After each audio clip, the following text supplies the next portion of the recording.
अस्सलाम वालेकुम व्यूअर्स, कैसे हैं आप सब। मैं बिल्कुल ठीक और उम्मीद करती हूँ कि आप भी ठीक होंगे। आज मैं आप लोगों के साथ चावलों की रेसिपी शेयर कर रही हूँ, बिल्कुल विलेज स्टाइल में। और इसमें जो हमने डाला है, हमने साबुत मसूर नहीं डाली। ये जो है साबुत मसूर की तरह ही है, लेकिन इसको हरदाल बोलते हैं। तो मैं आपको आगे चल के दिखाती हूँ। ये अभी मैंने 3 प्याज लिए और इनको मैंने डार्क ब्राउन कर लिया। उसके बाद इसमें अदरक लहसुन और हरी मिर्चें और आलू इमली जो होती है ना, वो मैंने थोड़े से पानी के साथ डाली है। उसके बाद मैंने इसमें 4 बड़े साइज़ के टमाटर डाले हैं और 5 से 6 हरी मिर्चें।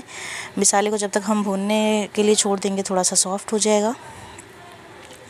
उसके बाद हम इसमें बाकी के मसाले डालेंगे। तो जो थोड़ा सा मेरे पास रखा हुआ था बिरयानी मसाला, मैंने वो डाला है।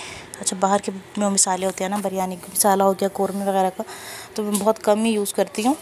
साथ ही इसमें मैंने 2 से 3 चम्मच जो हैं छोटे वाले, वो मैंने डाले हैं सूखे धनिया पाउडर के। तेज़पात ऐड किए मैंने इसमें, गरम मसाला ऐड किया है, नमक मिर्च हल्दी, कुटी हुई लाल मिर्च ऐड की है। ये चीज़ें ऐड करने के बाद जो है हम मसाले को अच्छे से पहले भून लेंगे। इतनी देर हम इसे भूनेंगे ना कि मसाला अच्छे से मैश हो जाए। थोड़ा सा पानी डाल के भी आप इसे छोड़ सकते हैं ढक्कन दे के, उससे भी ये जल्दी सॉफ्ट हो जाएगा।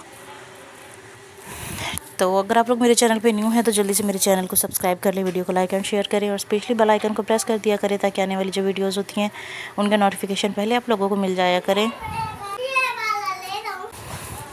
अच्छे से इसमें हम चम्मच चलाएंगे। मसाले वगैरह सारे जो है वो मैंने डाल दिए, मैंने आपको बता भी दिए कि इसमें मैंने क्या क्या ऐड किया है। अच्छा, साथ नमक भी ऐड किया। नमक अभी मैंने थोड़ा कम ऐड किया है।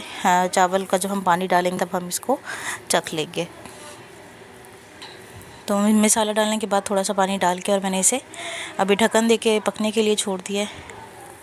अच्छा, जो मैं इसमें हर दाल डाल रही हूँ ना, वो ये है। देखने में ये साबुत मसूर की तरह लगती है, लेकिन ये उससे थोड़ी सी मोटी है। वो थोड़ी सी बारीक होती है, ये थोड़ी सी मोटी होती है। और टेस्ट इसका बिल्कुल ऐसा होता है जिस तरह ब्लैक चने होते हैं ना, उस तरह का। तो आप लोग इसको क्या बोलते हैं मुझे कमेंट में ज़रूर बताइएगा। तो अभी जो है मैंने इसे अच्छे से बॉईल कर लिया है। थोड़ी सी मतलब सॉफ्ट हो गई है, जिस तरह हम चने उबालते हैं ना, सेम उसी तरह। थोड़ा सा नमक डाल के थोड़ा सा टाइम लेते हैं ये, लेकिन आपने इसको पहले उबाल ज़रूर लेना है। और उसके बाद जो है मसाला हमारा अच्छे से भुन गया है। अब हम इसमें हर दाल डाल देंगे और इसको थोड़ी देर के लिए जो है हम अच्छे से दोबारा से भून लेंगे। तो इसे भूनने के बाद जो है हम पानी इसमें डालेंगे। पानी हम अपने चावलों के बराबर डालेंगे, जिस तरह जितने हमारे चावल हैं ना, उसके हिसाब से। जैसे पानी को बॉयल आएगा हम इसमें चावल डाल देंगे और इसका नमक वगैरह चख लेंगे। अच्छा, बार बार चावलों में आपने चम्मच नहीं चलानी, दरमियानी आंच पे इसको छोड़ देना है। लास्ट में जो है आपने इस पर दम लगाना है। गरम गरम चावल जो हैं हमारे 15 मिनट के दम के बाद बिल्कुल हो गए हैं रेडी। आपको आज की वीडियो कैसी लगी मुझे कमेंट में ज़रूर बताइएगा और चैनल को ज़रूर सब्सक्राइब कीजिएगा। मिलती हूँ इंशाल्लाह अगली वीडियो में, तब तक के लिए अल्लाह हाफ़िज़।